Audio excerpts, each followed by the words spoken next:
សេះត្រូវបានប្រើប្រាស់មធ្យោបាយម៉ូតូការពារមុនតាមដងផ្លូវធ្វើដំណើររបស់ថ្នាក់ដឹកនាំដោយមិនអាចខ្វះបានភារកិច្ចអង្គរៈការពារកោដៅមុនជាកត្តាចាំបាច់និងមុនអង្គភាពចាត់មុនអង្គពិធីចាប់ផ្ដើមដើម្បីធ្វើការសម្របសម្រួលជាមួយអ្នករៀបចំកម្មវិធី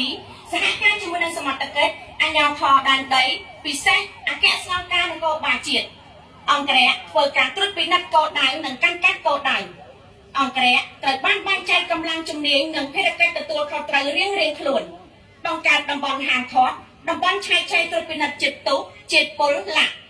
ក្រោយពីបានរៀបចំនិងដាក់កម្លាំងការពាររួចរាល់មេបញ្ជាការបានអនុប្រធានដឹកនាំក្បួនរថយន្តរបស់ថ្នាក់ដឹកនាំមកកាន់កាប់កន្លែងប្រពៃពិធីទម្រង់នៃក្បួនរថយន្តរបស់ថ្នាក់ដឹកនាំធ្វើដំណើរតាមបណ្ដោយគោលដៅទម្រង់ការពារស្របពេលគ្នាជាមួយនឹងភារកិច្ចឆ្លងកាត់តំបន់ដែលមានមនុស្សជាច្រើនតំបន់បើកចំហតំបន់ដែលស្មុគស្មាញនិងមានហានិភ័យកើតឡើងជាតិចឬក៏ច្រើនជាកត្តាប្រឈមជាហេតុផលមួយសម្រាប់បង្ការឬក្រុមតុបនិងមានវិធានការផ្សេងធ្វើការទប់ស្កាត់ឲ្យបានមុននិងបញ្ជាឲ្យបានដាច់ខាតនៅលើទីលានបង្ហាញនៅក្បួនការពារថ្នាក់ដឹកនាំអញ្ចឹងទៅកន្លែងជួបសំណេះសំណាលជាមួយនឹងមហាជនដែលមានវេទិកាសម្រាប់ថ្នាក់ដឹកនាំរួមជាមួយនឹងគណៈប្រតិភូអង្គដំណើរនិងមានសមាជិកចូលរួមអង្គពិធីថ្នាក់ដឹកនាំថ្លែងអនុសាសន៍ទៅកាន់មហាជនកងកម្លាំងដែលមានជំនាញការពារផ្ទាល់ទទួលខុសត្រូវមុខទិសទៅតាមស្ថានភាពភូមិសាស្ត្រជាក់ស្ដែងភារកិច្ចរបស់អ្នកជំនាញការពារផ្ទាល់ត្រូវតែឈរគៀកផ្នែករំបីជុំវិញ VVIP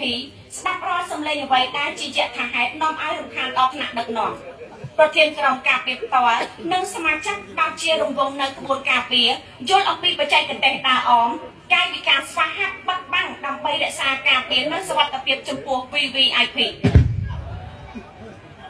អង្គរៈការពារផ្ទាល់ត្រូវបញ្ជានៅកំហុសខុសឆ្គងទាំងឡាយណាដោយមិនអនុញ្ញាតឲ្យអ្នកគ្មានភារកិច្ចចូលគៀក VVIP បានឡើយ